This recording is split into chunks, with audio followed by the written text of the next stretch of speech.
Oke, assalamualaikum warahmatullahi wabarakatuh. Selamat siang semuanya. Kali ini kita bertemu di mata kuliah bahan konstruksi. Materi hari ini kita akan membahas tentang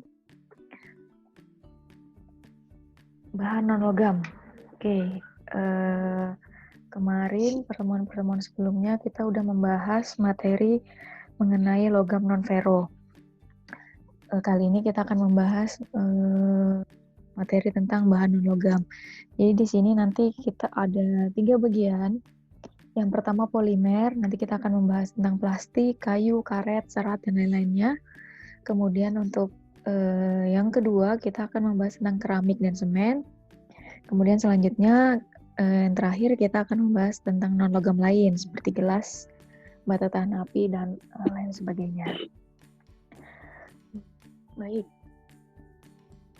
kita akan membahas dulu secara umum ya tentang karakteristik dan aplikasi dari bahan polimer itu sendiri. Oke, sebelumnya plastik dan polimer ini kan umumnya dianggap sama, namun sebenarnya pengertiannya berbeda. Untuk polimer sendiri, polimer itu kan berasal dari kata poli dan mer, di mana poli itu berarti banyak, mer berarti komponen. Sehingga dapat didefinisikan polimer itu merupakan bahan asli yang dihasilkan dari proses polimerisasi yang terdiri dari molekul panjang seperti rantai molekul yang dibentuk dari rantai atom yang terikat oleh ikatan kovalen. Sedangkan plastik, kalau plastik itu dia tuh bahan polimer yang telah mengalami pemrosesan dan pencampuran dengan unsur-unsur lain. Di mana plastik ini dapat dicetak sehingga menjadi berbagai bentuk yang berbeda. Nah, kalau berbicara tentang polimer, pasti kita mengenal istilah dari polimerisasi. Jadi polimerisasi itu merupakan proses pembentukan molekul besar daripada molekul-molekul kecil. Kemudian, adapun mekanisme dari polimerisasi sendiri itu dikategorikan menjadi 3 macam. Ada ikatan polimer, kopolimerisasi, kopolimerasi, dan polimerisasi kondensasi. Oke, untuk yang pertama, ikatan polimer. Jadi kalau ikatan polimer ini kan berarti ikatan antar monomer, ikatan antar monomer satu dengan yang lainnya. Namun sejenis ya. Kalau ikatan polimer ini dia ikatan antar monomer yang sejenis. Contohnya etilena dan polietilena. Sedangkan kalau kopolimerisasi ini ikatan antar monomer satu dengan yang lainnya namun berlainan jenis. Contohnya seperti butadiena dengan stirena. Ini itu termasuk sejenis karet tiruan seperti itu. Kemudian yang ketiga, polimerisasi kondensasi itu merupakan ikatan molekul-molekul monomer dari rangkaian reaksi kimia yang menghasilkan molekul-molekul yang ringkas. Contohnya seperti apa? Contohnya seperti H2O atau air. Oke, kemudian selanjutnya ini beberapa sifat khas dari bahan-bahan polimer pada umumnya ya. Yang pertama itu adalah mampu cetak adalah baik. Jadi di sini maksudnya pada temperatur yang relatif rendah, bahan ini dapat dicetak dengan penyuntikan, penekanan, ekstruksi atau dan lainnya, sehingga menyebabkan ongkos pembuatannya akan lebih rendah daripada pembuatan logam dan keramik ya. Kemudian yang kedua ada produk yang ringan dan kuat serta dapat dibuat. Di mana diketahui berat jenis polimer ini rendah dibandingkan dengan logam dan keramik, yaitu berat jenis polimer berkisar di antara 1 hingga 1,7 sehingga memungkinkan membuat barang yang kuat dan ringan. Kemudian sifat yang ketiga yaitu isolasi listrik yang baik. Jadi kita tahu polimer ini bersifat isolasi listrik yang baik, di mana polimer juga mungkin dibuat konduktor dengan jalan mencampurnya dengan serbuk logam atau butiran karbon. Kemudian yang keempat, ketahanan air dan bahan kimia yang baik. Jadi dalam pemilihan bahan yang baik akan menghasilkan produk yang mempunyai sifat-sifat yang baik juga. Contohnya, contoh bahan polimernya seperti politetrafluoroetilen. Kemudian yang kelima, umumnya bahan polimer ini murah. Kemudian yang keenam, kurangnya sifat bahan polimer ini tahan terhadap panas. Jadi hal ini tuh sangat berbeda ya dengan logam dan keramik. Tapi walaupun ketahanan panas pada polimer ini tidak sekuat logam dan keramik, namun pada penggunaannya harus cukup diperhatikan. Kemudian yang ketujuh yaitu kurang tahan terhadap pelarut. Ya, jadi umumnya larutan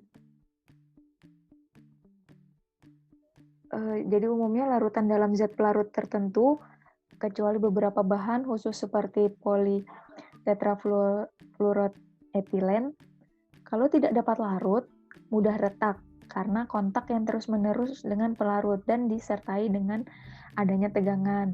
Karena maka dari itu ini menjadi satu hal yang penting untuk diperhatikan. Kemudian yang ke-9 yaitu mudah termuati listrik secara elektrostatik. Tapi ini dapat dikecualikan untuk beberapa bahan yang khusus dibuat emang sebagai menjadi hantaran listrik ya. Karena dia kurang higroskopik dan dapat dimuati listrik. Kemudian yang terakhir, yang ke-10, beberapa bahan polimer ini tahan akan abrasi atau mempunyai koefisien gesek yang kecil. Nah, dari sifat-sifat khas bahan polimer ini, setelah kita lihat, maka sangat penting untuk kita mengetahuinya agar dapat memilih bahan-bahan mana yang paling cocok dalam pemilihan bahan konstruksi. Oke, selanjutnya, kalau tadi kita membahas tentang sifat khas polimer pada umumnya, ini selanjutnya merupakan sifat-sifat mekanik dari bahan polimer. Oke, baik. Sifat mekanik bahan polimer ini sangat khas dengan kekuatan viskoelastiknya, di mana contohnya seperti pemelaran, relaksasi yang mudah terjadi, serta pada pengujian tarik. Sifat-sifatnya ini sangat dipengaruhi oleh laju tarikan. Kemudian juga sifat-sifatnya ini bisa berubah karena tekanan. Maka dari itu, kita harus memperhatikan dulu sebelum penggunaan dari bahan polimer. Oke, mari kita bahas sedikit tentang sifat-sifat mekaniknya. Yang pertama yaitu kekuatan tarik. Jadi kekuatan tarik ini merupakan salah satu sifat dasar dari bahan ya. Hubungan tegangan dan regangan pada tarikan akan memberikan nilai yang cukup berubah, tergantung pada laju tegangan, temperatur, serta kelembaban. Karena tadi seperti yang tadi saya bilang, sifat-sifat viskoelastik dalam bahan polimer ini memiliki kekhasan. Baik, kalau untuk kekuatan tarikan, ini yang pertama tadi dipengaruhi oleh temperatur. Jadi, kalau temperaturnya kita naikkan, maka kekuatan tariknya akan menurun. Oke, begitu juga sebaliknya. Kemudian untuk pengaruh dari kelembabannya, mirip dengan temperatur tadi, di mana dengan meningkatnya kadar air yang terabsorpsi, maka akan cenderung membuat tegangan dan modulus elastik menurun, serta regangannya akan meningkat. Oke, kemudian sifat yang kedua, yaitu sifat tekukan dan lenturan, di mana umumnya pada bahan polimer, kekuatan tekan jauh lebih besar daripada kekuatan tarik, sehingga kekuatan tekuk lebih besar daripada kekuatan tarik, namun lebih kecil dari kekuatan tekan. Kemudian yang ketiga, sifat yang ketiga yaitu sifat pada penekanan. Seperti yang tadi saya sudah katakan, umumnya kekuatan tekan jauh lebih besar daripada kekuatan tarik. Oke, sifat yang keempat yaitu kekuatan impact. Nah, di mana kekuatan impact ini merupakan suatu kriteria untuk mengetahui kegetasan dari suatu bahan polimer, di mana tujuannya ini untuk melihat pengaruh tarikan. Nanti di dalam kekuatan impact ini juga ada cara-cara pengujian tarikan tadi ya. Oke, tapi umumnya kekuatan impact pada bahan polimer ini lebih kecil daripada kekuatan impact pada logam. Mungkin untuk kekuatan impact pada logam udah dijelaskan oleh Bu Helda sebelumnya. Oke, jadi kalau kekuatan antar molekul ini kuat atau berat molekulnya besar, maka biasanya kekuatan impactnya juga akan besar. Oke, selanjutnya yang kelima yaitu kekerasan. Kekerasan ini memang agak susah untuk didefinisikan, tapi mungkin bisa kita artikan sebagai kriteria untuk menyatakan intensitas tahanan suatu bahan terhadap deformasi yang disebabkan objek lain. Jadi nanti ada 3 macam pengujian atau pengujian dari kekerasan ini. Yang pertama pengujian penekanan, pengujian goresan, dan ketiga pengujian resilience atau umumnya ditentukan dengan cara tidak merusak bahan tersebut. Kemudian sifat yang keenam yaitu ketahanan aus dan gesekan. Jadi sifat yang keenam ini menjadi sangat penting karena sekarang kan penggunaan plastik untuk keperluan industri juga semakin banyak ya. Jadi ada beberapa bahan polimer itu yang susah untuk dipasang tanpa pelumas. Namun karena hantaran termal dari bahan polimer ini sendiri jelek, maka akhirnya dapat terpasang jika temperatur pada bidang gesekannya itu meningkat juga. Kemudian yang sifat yang ketujuh yaitu ketahanan lelah, di mana pembebanan dari luar yang diberikan berulang-ulang. Yang ini nanti kita sebut dengan kelelahan, di mana kelelahan ini biasanya dipengaruhi oleh beberapa faktor. Misalnya kalau temperatur naik, ketahanan lelah akan turun, seperti itu. Nah, jadi ini tadi 7 ya, ada 7 sifat-sifat mekanik dari bahan polimer. Kemudian kalau untuk sifat listriknya, ya kita tahu ya kalau bahan polimer ini merupakan bahan yang sulit untuk dilalui alur listrik. Selain itu juga bahan polimer ini tahan terhadap medan listrik, makanya bahan polimer sering kita gunakan sebagai isolator listrik. Oke, selanjutnya polimer sendiri kita bisa menggolongkan menjadi 2 ya. Ada yang biopolimer atau material alam atau polimer alam, dan yang kedua polimer sintetis. Oke, jadi di sini kita akan membahas lebih dalam untuk material polimer sintetisnya. Jadi untuk material sintetis polimer ini diklasifikasikan menjadi 3 jenis. Yang pertama polimer termoplastik, kemudian ada polimer termoset, dan yang ketiga ada elastomer. Oke, polimer termoplastik sendiri itu merupakan plastik yang dapat dicetak berulang-ulang dengan adanya panas. Jadi, struktur dari polimer termoplastik ini akan lembut jika dipanaskan, serta mengeras jika didinginkan. Namun, jika dia kembali dipanaskan, polimer termoplastik ini akan tetap lembut, sehingga proses dapat berlangsung berulang-ulang. Dan polimer jenis ini juga dapat didaur ulang. Contohnya seperti apa? Contohnya yang termasuk dalam polimer termoplastik ini antara lain seperti polietilena atau PE, kemudian ada polipropilena atau PP, kemudian polistirena, poliamida, nilon, dan lain sebagainya.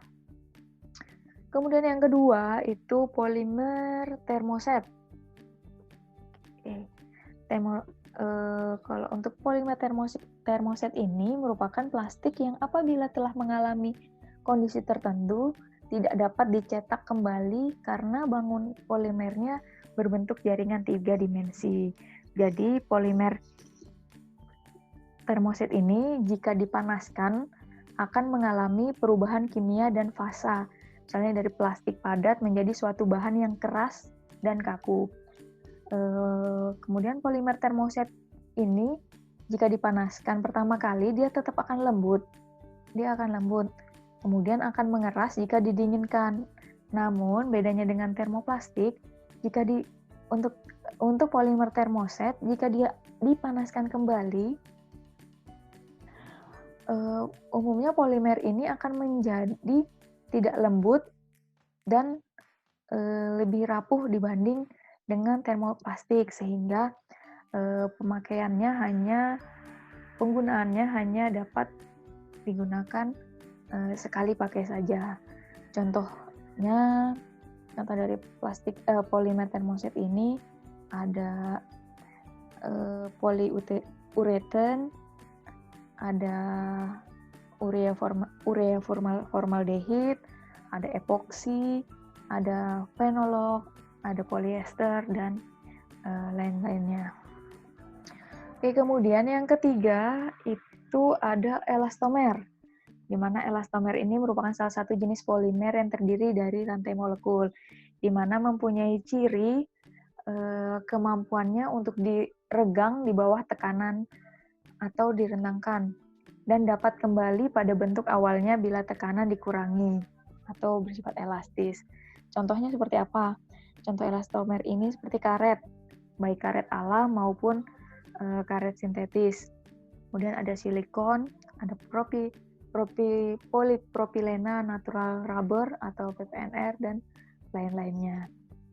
Untuk elastomer ini nanti kita akan bahas selanjutnya karena kita akan membahas tentang karet alam maupun karet sintetis.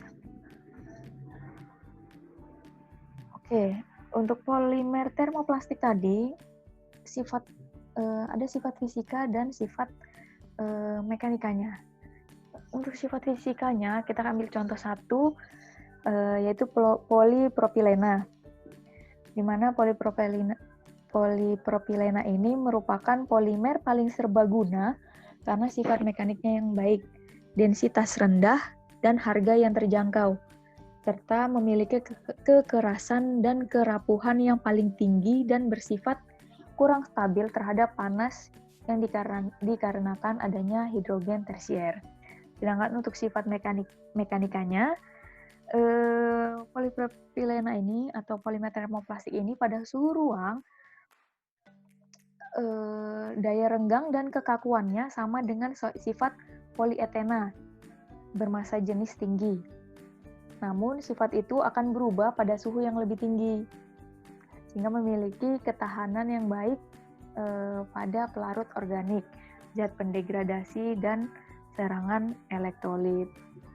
Itu untuk sifat fisika dan sifat mekanika dari polimer termoplastik sendiri. Oke, selanjutnya untuk aplikasi bahan polimer, ini untuk plastik ya. Jadi pengembangan polimer konduktif elektrikal ini kan telah memungkinkan penggunaan polimer pada berbagai material semikonduktor. Seperti yang tadi ya disebutkan, saya sebutkan bahan polimer itu biasanya digunakan untuk isolator listrik ya.